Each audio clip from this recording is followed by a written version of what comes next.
Era para ser o fim, pelo menos no papel. Na manhã do dia 24 de fevereiro de 2017, a Lisa Fullerath e seu ex-marido Vincent estavam convocados para uma audiência de divórcio no Tribunal do Condado de Hillsborough, na Flórida. Mas nenhum dos dois apareceu. O que era para ser o encerramento formal de um casamento de mais de 2 décadas acabou se tornando o início de uma das cenas mais chocantes da história recente da cidade de Brandon. Foi a ausência deles que chamou a atenção da advogada da Lisa, e foi essa ausência que levou a polícia até a casa onde a Lisa morava com a sua parceira. Quando os agentes entraram, a porta de vidro estava estilhaçada. Lá dentro, os 3 corpos, a Lisa, a Samara e o Vincent. Todos perderam a vida por disparos e agora a polícia queria saber o que aconteceu naquela casa. Esse caso é simplesmente surreal e você já vai entender do que eu tô falando, mas antes, deixa eu te lembrar rapidinho que quarta-feira, essa quarta agora, dia 2, rola o sorteio do iPhone 16 pela Loteria Federal às 19 horas. E às 20 horas eu vou estar aqui ao vivo no canal contando um caso inédito e conferindo o resultado com vocês. Se você ainda não garantiu o seu número, corre porque tá no finalzinho. Ainda tem alguns disponíveis e só pelas próximas 24 horas cada número tá saindo por apenas R$ 1,49. É menos que o preço de um cafezinho e pode te colocar com um iPhone 16 novinho na mão. Ou seja, se ainda não tá participando, é agora ou nunca. Quem já está participando pode aproveitar esse descontão para pegar mais números e aumentar muito as suas chances de ganhar. E pode ficar tranquilo, tá? O sorteio é oficial, regulamentado e fiscalizado pelos órgãos competentes. O link está na descrição e no comentário fixado, e agora sim, vamos para o que interessa e bora para o caso de hoje.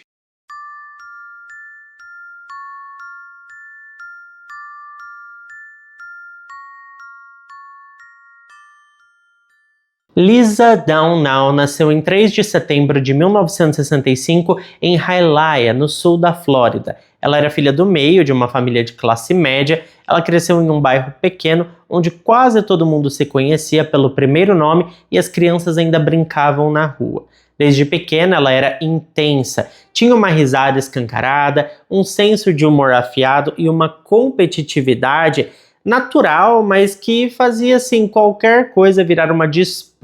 Até quem terminava primeiro o dever de casa era competido, era tido como uma competição para ela. Foi ali nos parques de Hialeah que ela descobriu o racquetball, um esporte que exige velocidade, precisão e raciocínio rápido. E como ela gostava de competir, ela se apaixonou e chegou a disputar torneios locais e levava o jogo tão a sério que mesmo adulta usava a quadra como uma válvula de escape, ali para ter os seus momentos de descontração. Só que o seu verdadeiro talento estava fora das quadras. Na adolescência, os professores perceberam que a Lisa tinha uma habilidade rara. Ela era muito didática e explicava melhor que qualquer adulto todo tipo de assunto.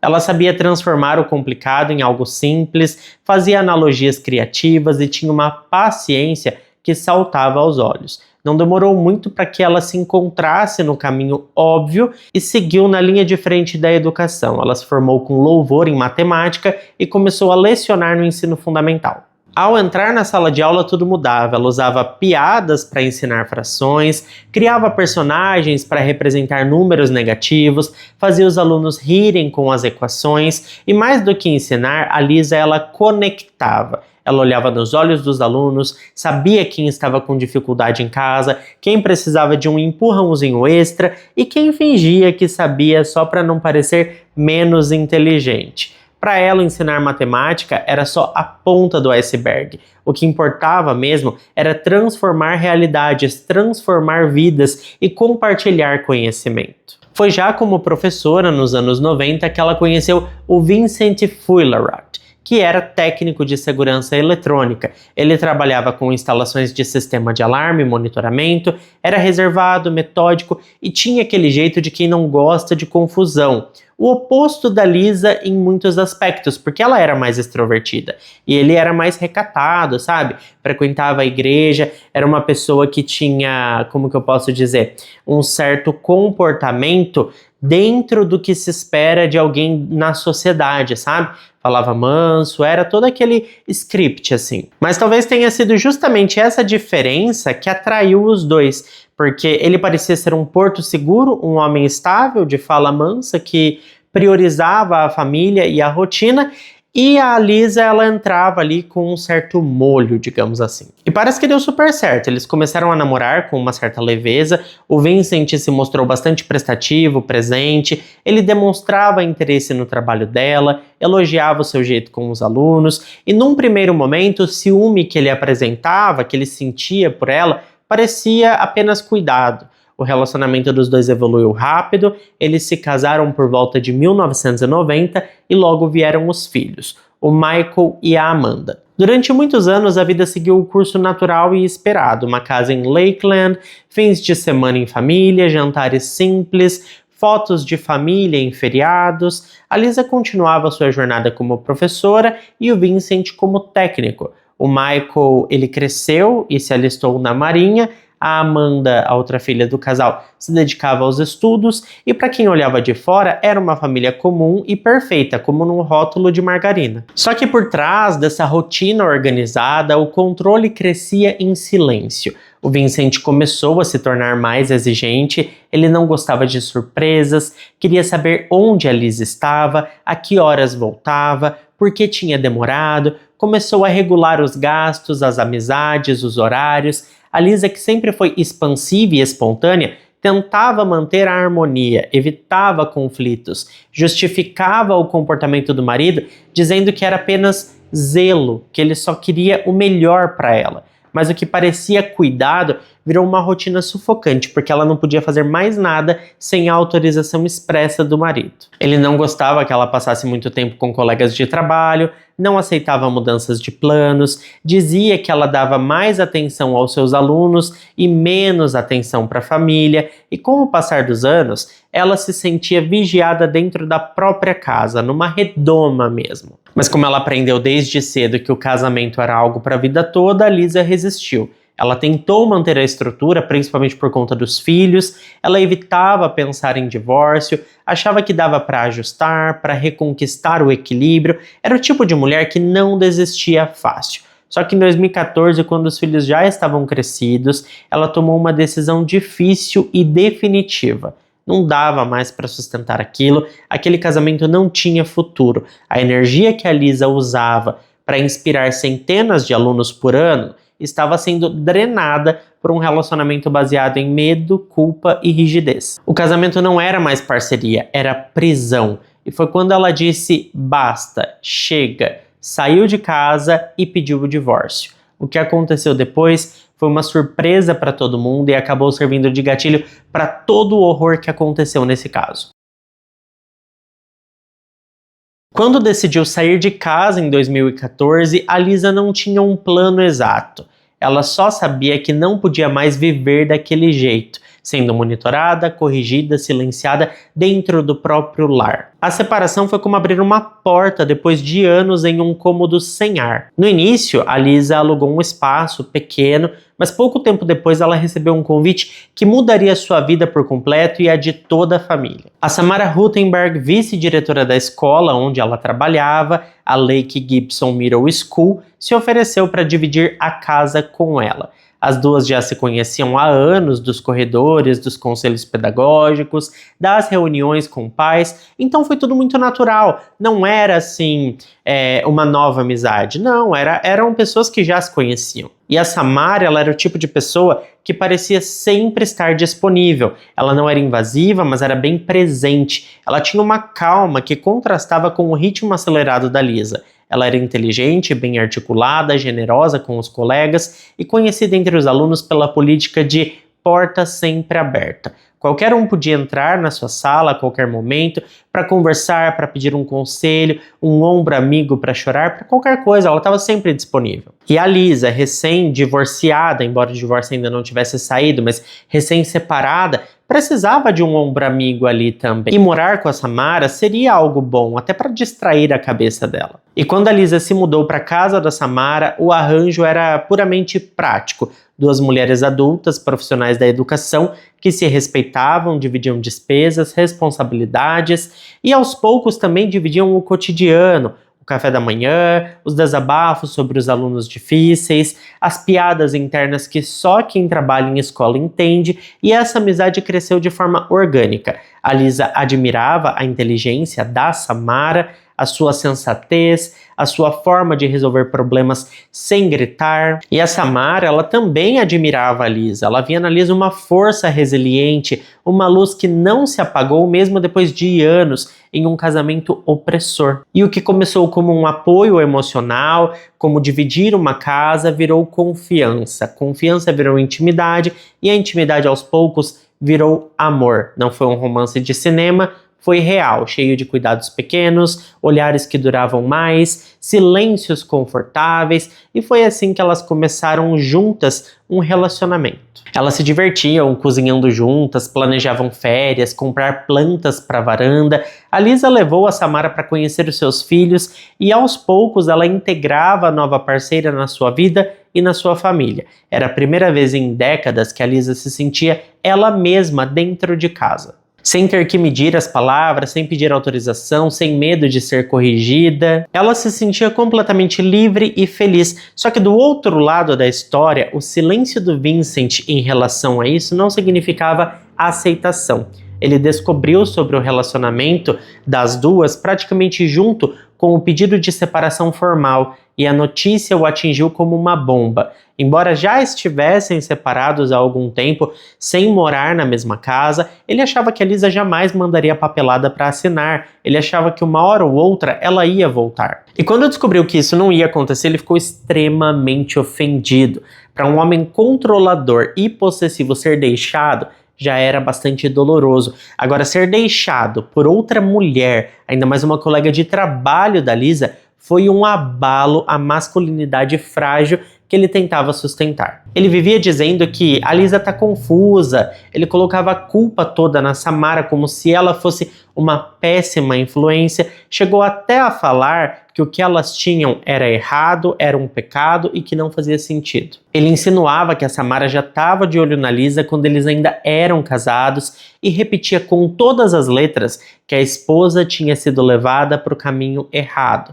Para se referir a Samara, ele usava uns termos bem pesados, como por exemplo, home-wrecking dyke, que seria mais ou menos o equivalente a sapatona destruidora de lares em português. Ele sempre falava da Lisa assim. E tinha uma frase que ele repetia para todo mundo, para os amigos, para conhecidos e até para o seu próprio advogado. Ele sempre dizia: eu não posso competir com isso.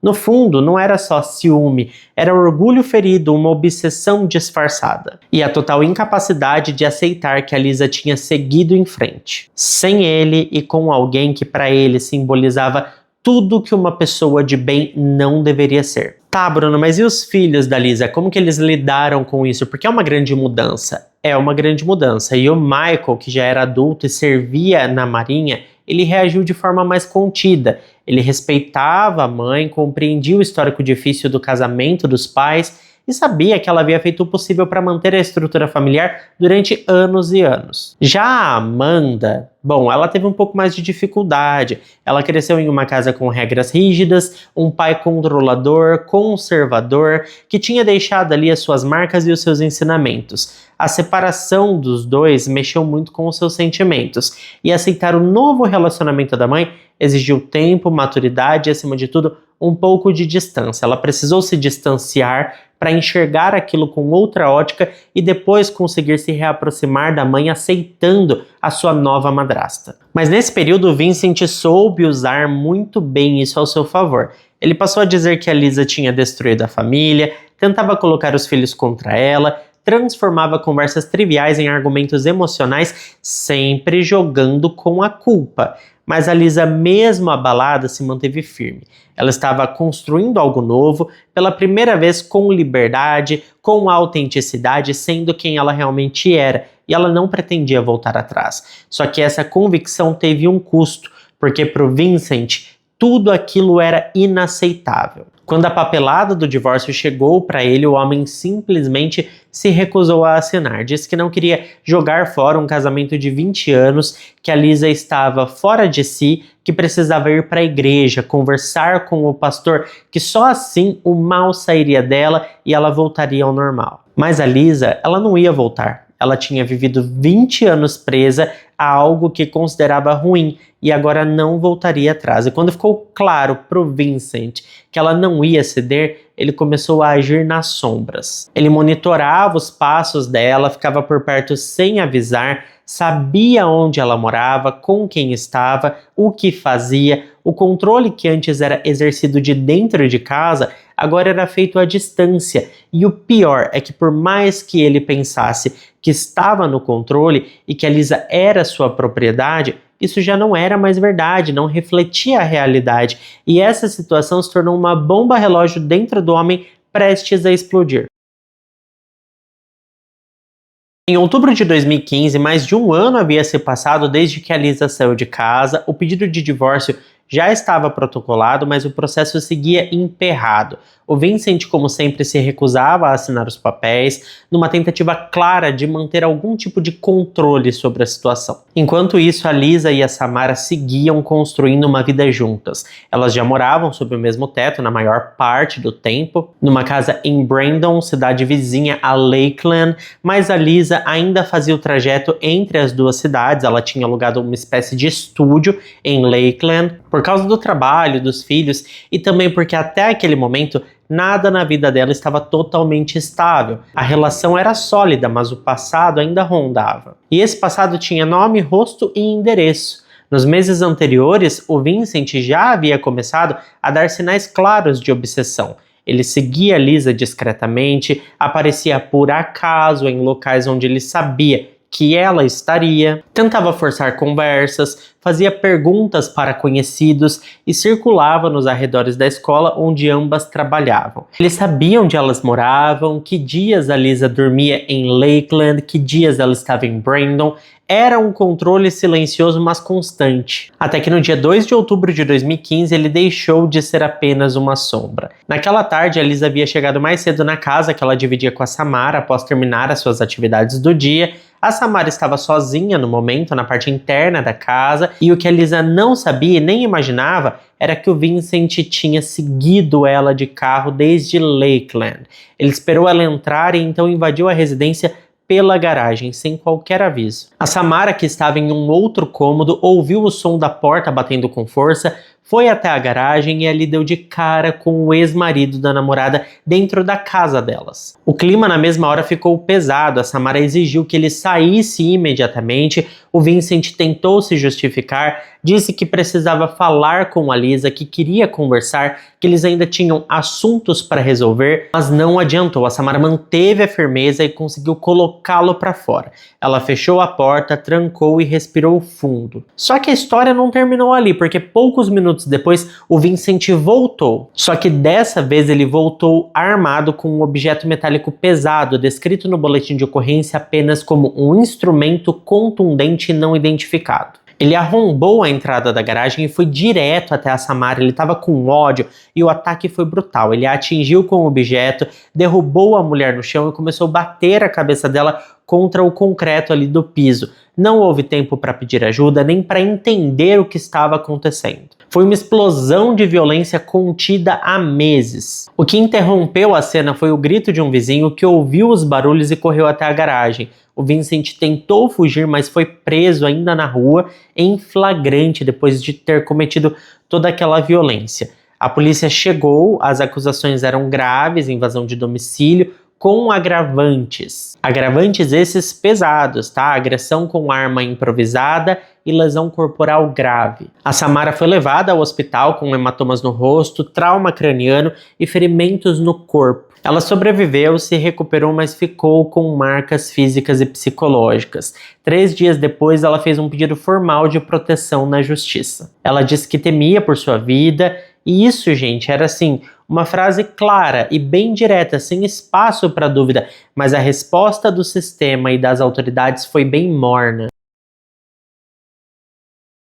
Mesmo com todos os elementos em mãos, os ferimentos visíveis no rosto da Samara, os registros do boletim de ocorrência, o histórico de perseguição e o flagrante da agressão, o Vincent não foi condenado à prisão. Ele foi detido sim, passou uma noite na cadeia, mas foi só isso. Porque depois ele pagou ali a sua fiança e acabou saindo. Na audiência seguinte, o juiz considerou que ele não possuía antecedentes criminais na Flórida. Era um homem que até então havia levado uma vida correta aos olhos da lei, era trabalhador religioso, técnico em segurança eletrônica há anos, sem passagens pela polícia. O argumento da sua defesa pegou e pegou bem forte. O Vincent merecia uma segunda chance, e foi exatamente isso que ele recebeu. O tribunal sentenciou a 36 meses de liberdade condicional supervisionada. Ele também foi obrigado a pagar os custos médicos do tratamento total da Samara. Mas nada além disso, nenhuma outra consequência, nenhum dia de prisão real, nenhum monitoramento eletrônico, nenhuma vigilância reforçada, inclusive a ordem de restrição emitida após o ataque foi temporária. Mesmo com a gravidade daquilo, a ordem que ela conseguiu de restrição valia por apenas algumas semanas. E o mais grave, essa medida de segurança nunca foi transformada em uma medida permanente. Na prática, isso significava o seguinte: o Vincent podia circular pela cidade sem restrições, podia esbarrar com a Lisa e com a Samara na rua sem nenhum problema, podia observar a casa da Samara à distância, e ele poderia fazer isso até de perto, porque não existia nada que impedisse ele de se aproximar das duas. E podia planejar, sem que ninguém estivesse vigiando seus passos, algo horrível. Foi o momento em que a Samara entendeu que a proteção jurídica era apenas simbólica. O medo se instalou de forma irreversível e nos meses seguintes ao ataque ela mal conseguia dormir. Tinha pesadelos recorrentes, começou a pular etapas da sua rotina só para evitar ficar sozinha, trancava todas as janelas da casa antes do pôr do sol, carregava spray de pimenta na bolsa, parou de sair à noite e ao lado dela, a Lisa também mudou, também estava com medo. As duas perceberam que estavam sozinhas, que o sistema judicial não oferecia um escudo para elas e que se algo voltasse a acontecer, seriam elas contra ele de novo, sem nenhum respaldo. Foi aí que elas tomaram uma decisão definitiva. Compraram armas. Elas frequentaram um stand de tiro local, aprenderam a manusear pistolas com bastante precisão. Não era sobre vingança ou simplesmente para ter aquele objeto. Não, era sobre sobrevivência. Elas sabiam que precisavam se defender, que precisariam se defender em algum momento. A advogada da Lisa, Melissa Wilson, acompanhou o caso desde o início e foi categórica ao comentar o desfecho. Elas sabiam que algo assim podia acontecer, elas tinham medo e estavam certas. E do outro lado, o Vincent também sabia. Ele sabia que agora, se tentasse algo de novo, poderia ser recebido com resistência. Só que isso não o fez recuar, pelo contrário, a prisão, mesmo que breve, foi um soco no estômago dele. Ele nunca havia sido algemado antes, nunca havia sido colocado em uma cela e agora estava registrado como um agressor, cumprindo uma liberdade condicional. Ele tinha se tornado basicamente um criminoso e na cabeça dele aquilo não era justo. Ele se via como um homem de bem, uma vítima, um trabalhador fiel a Deus e culpava a Lisa por tudo, culpava por tê-lo deixado, culpava por manchar o seu nome, culpava por estar com outra mulher. Em conversas com conhecidos e até com o próprio advogado, ele deixou muito claro. Para ele, a culpa era delas, da Lisa e da Samara. Ele chamava o relacionamento das duas de pecado, de aberração, de vergonha. Ele sempre dizia: eu fui colocado nessa situação por causa dos pecados dela. A culpa é dela. Aos olhos de Deus não existe divórcio. Ela é uma pecadora. E é curioso porque mesmo após mais de um ano separados, não morando mais na mesma casa e com o processo de divórcio protocolado, mesmo depois desse ataque, o Vincent ele ainda se referia a Lisa como sua esposa. Era como se dentro dele o tempo não tivesse passado, como se o fim do casamento nunca tivesse existido. Ele dizia se sentir envergonhado por tudo aquilo e chegou a relatar para o seu advogado que cuidava do processo criminal e do divórcio que a sua honra havia sido ferida, que seus amigos riam dele dizendo que ele perdeu a esposa para outra mulher. Por conta de todo esse turbilhão de sentimentos, ele começou a se preparar. Se as armas agora estavam dos dois lados, ele precisava de um plano melhor. E foi exatamente isso que ele fez. Por volta ali de fevereiro de 2017, já tinham se passado quase 2 anos desde o primeiro ataque, 2 anos desde que o Vincent invadiu a casa da Samara e a agrediu com aquele objeto metálico, deixando a mulher hospitalizada e aterrorizada, e assim, nada mudou. O processo de divórcio continuava emperrado, isso desde 2014, ou seja, já fazia 3 anos que estava rolando isso aí, simplesmente não saía esse divórcio. A Liz e a Samara seguiam com medo, tentando levar uma vida normal, mas sabendo que a qualquer momento o Vincent poderia reaparecer. Mesmo com a medida protetiva temporária, mesmo com o ataque registrado, ele nunca parou de rondar, porque ele sabia que a justiça tinha sido bem frágil. Ele era discreto, mas persistente. Alguns dias ele estacionava o carro próximo à escola onde a Lisa trabalhava. Outras vezes ele perguntava de forma indireta sobre ela a colegas antigos da igreja. Ele sabia onde elas estavam, sabia os horários e fazia questão de manter-se presente mesmo que à distância. A Samara, sempre mais sensível ao perigo, vivia em alerta, teve crises de ansiedade, buscou ajuda profissional, tentou reforçar a segurança da casa, e a Lisa, apesar da coragem, também sentia o cansaço, o desgaste daquela situação. Elas estavam vivendo à sombra do mesmo homem e ninguém fazia nada. A advogada Melissa Wilson continuava pressionando o tribunal para acelerar o divórcio.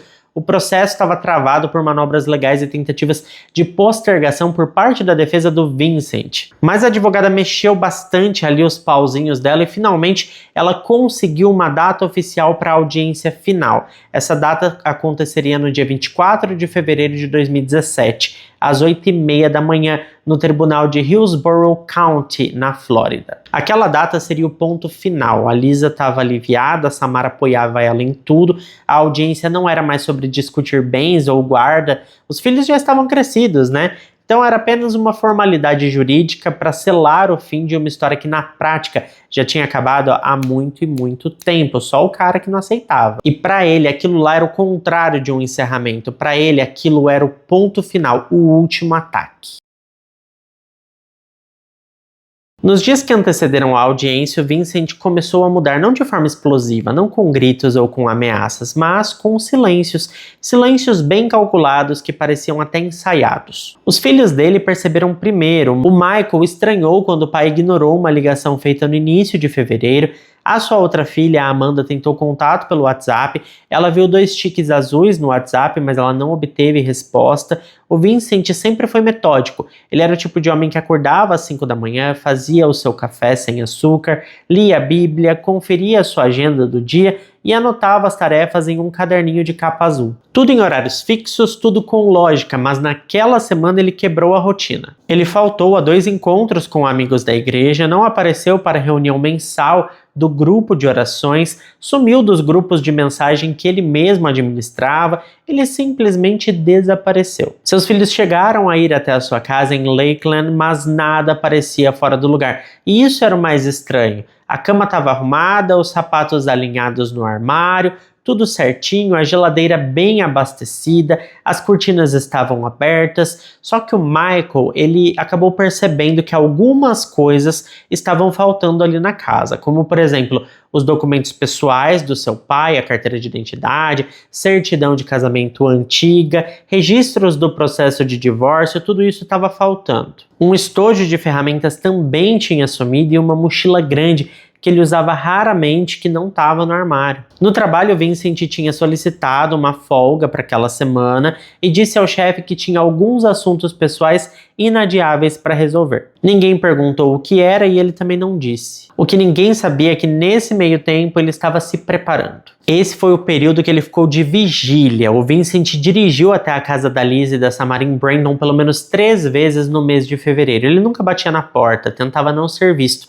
Parava o carro a alguma certa distância com os faróis apagados, observava por horas, esperava as luzes da casa apagarem e muitas vezes aguardava até que o dia clareasse, sempre anotando os horários de movimentos, de brechas, de qualquer oportunidade. Um vizinho do outro lado da rua chegou a notar a presença do veículo estranho, mas ele achou que fosse apenas algum carro de visita que estava na casa de algum vizinho ou algum motorista de aplicativo que estava por ali esperando uma corrida. Mais tarde, quando a polícia teve acesso ao computador pessoal do Vincent, a perícia encontrou o esqueleto desse plano. Ele pesquisou rotas até Brandon, usando diferentes trajetos, tentando calcular o tempo de deslocamento em horários distintos, fez buscas sobre o local da audiência, mapa do prédio, número da sala, tipo de segurança presente naquele tribunal, leu fóruns sobre divórcios litigiosos e, em um dia específico, pesquisou no Google algo muito relevante: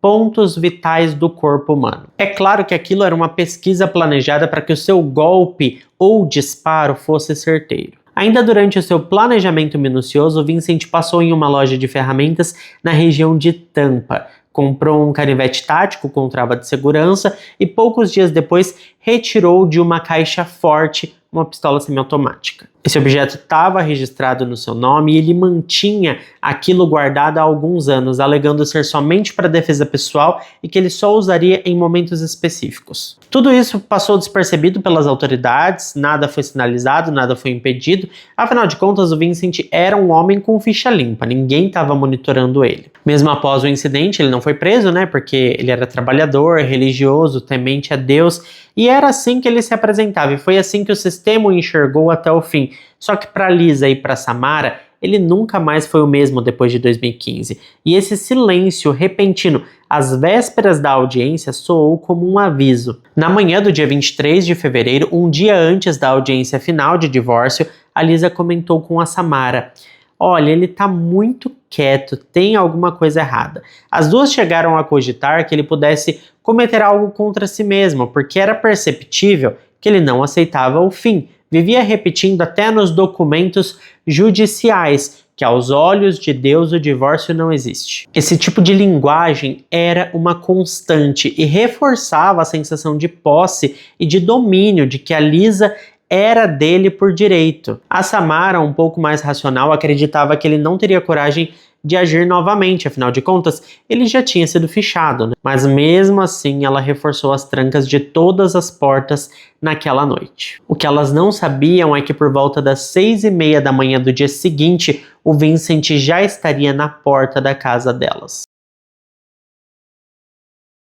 No dia 24 de fevereiro de 2017, às 6:30 da manhã, as câmeras de segurança da vizinhança captaram o momento exato em que o Vincent estacionou o seu carro na frente da casa onde a Lisa e a Samara moravam. Ele desceu do veículo vestindo um colete à prova de balas e junto dele estava uma espingarda, um taser e munição extra nos bolsos. O homem já tinha deixado uma carta de despedida pronta com os motivos do que ele estava prestes a fazer. Aquilo não era um impulso, era uma estratégia, algo que tinha sido pensado e planejado. Ele havia preparado tudo para um confronto. Ele sabia que a Lisa e a Samara estavam armadas, sabia que elas tinham treinado e mesmo assim ele foi. A porta de vidro dos fundos foi arrombada por ele, o alarme da casa disparou, a Samara e a Lisa acordaram no susto, e a única coisa que a gente pode confirmar com certeza sobre esse momento é que houve troca de tiros dentro daquela residência. As duas tentaram se defender, pelo menos 2 balas disparadas por elas acertaram o Vincent, uma no colete e outra que pegou de raspão, mas ele estava mais preparado, mais armado e mais disposto a tirar uma vida, ou até mesmo 2. Em poucos minutos, a Lisa e a Samara já estavam sem vida. A perícia confirmaria depois que ambas perderam as suas vidas pelos disparos do Vincent, e nenhuma delas teve a chance de escapar. Depois de tirar a vida das duas, o Vincent se trancou em um dos cômodos, colocou a carta que ele escreveu presa no próprio colete, se sentou e finalizou o seu plano, deixando aquela casa com 3 corpos sem vida. Quando os policiais chegaram, horas depois, a cena era silenciosa, mas o estrago já estava feito. Naquele mesmo dia, às 8:30 da manhã, a audiência de divórcio estava marcada para acontecer no tribunal, só que a Lisa não apareceu e nem o Vincent. A advogada da Lisa, Melissa Wilson, achou estranho. Ela sabia do histórico, sabia do perigo e sabia que a Lisa estava com medo, mas muito interessada no divórcio, e se alguém fosse faltar, não seria ela. Ela tentou ligar, mas não foi atendida. Meia hora depois, ela entrou em contato com a polícia e pediu uma verificação de bem-estar na casa onde a Liz estava morando com a Samara em Brandon. Quando os agentes do gabinete do xerife do condado de Hillsborough chegaram, eles encontraram as evidências de tudo o que aconteceu, do jeitinho que eu relatei para vocês. No bilhete que estava no colete do Vincent, que o conteúdo completo jamais foi divulgado publicamente, as autoridades confirmaram que ele expressava muita raiva, muito sentimento de raiva, ciúme e vingança pela relação entre a Lisa e a Samara. O que estava ali não era apenas um crime passional, era uma execução planejada, a motivação era clara e múltipla. O Vincent jamais aceitaria o divórcio, mas naquela altura ele já se sentia humilhado demais para continuar vivo. Ter sido trocado por uma mulher e não ter conseguido trazer a sua esposa de volta era algo que ele não conseguiria superar.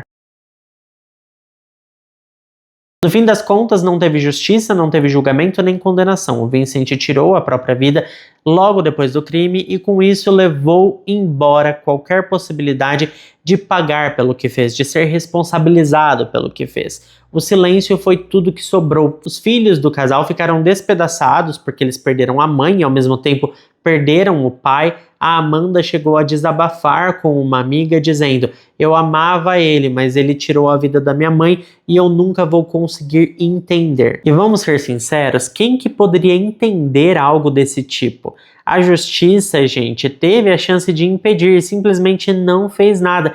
Nem quando ele tentou acabar com a vida da Samara pela primeira vez lá em 2015. Se ele tivesse sido responsabilizado naquela época, as duas estariam vivas. E olha que elas tentaram, hein? Elas tentaram medidas protetivas, tentaram muita coisa, mas nunca foram levadas a sério. O Vincent, ele não aceitava o fim do casamento, mas o que realmente incomodava era o fato de que ela tinha reconstruído a vida ao lado de outra mulher. Se fosse com um homem, talvez ele engolisse o orgulho e vivesse com isso, mas com a Samara, para ele aquilo era imperdoável. Era como se a Lisa tivesse traído tudo que ele achava que uma esposa deveria ser. No fim, não foi só o ódio dele que matou, foi a omissão do Estado, a negligência. A Liz e a Samara não foram vítimas do acaso, elas foram vítimas de uma tragédia anunciada. E ignorada. E é por isso que até hoje o que mais dói é saber que tudo isso poderia ter sido evitado. Porque sinceramente, né, da primeira vez já tinha sido algo suficiente para esse homem ser preso. Porque ele deixou a Samara numa situação bem complicada, ele agrediu muito ela e foi uma tentativa de homicídio. E ele simplesmente sair da delegacia pela porta da frente e algum tempo depois acabar com a vida dela e da Lisa é algo que não dá para engolir. Mas é claro que eu quero saber a sua opinião, então deixa para mim aqui nos comentários o que você acha disso tudo. Essa história é muito polêmica, envolve muita coisa onde as pessoas divergem de opinião e por isso é muito importante você me contar o que você acha, que eu quero saber a sua opinião. E é isso, muito obrigado a quem ficou até aqui comigo. Se ficou até aqui, não esquece de deixar o seu like que ajuda muito na divulgação do canal. Eu fico por aqui, beijo grande para todos vocês e até o próximo vídeo.